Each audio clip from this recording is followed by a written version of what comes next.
৩৭ বছর বয়স, অথচ ব্যাটে সেই একই খুনে মেজাজ।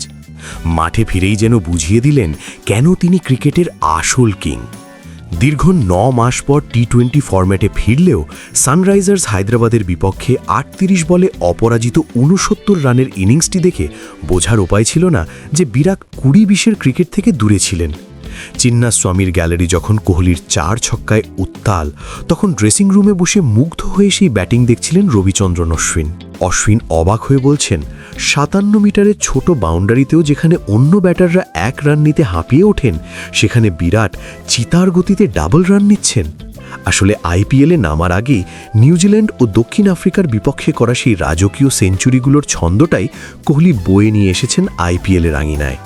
বয়সটা যে কেবল একটা সংখ্যা মাত্র, বিরাটের এই ফিটনেস আর রানের খিদে আজ আবারও প্রমাণ করে দিল রাজা সবসময় রাজাই থাকেন।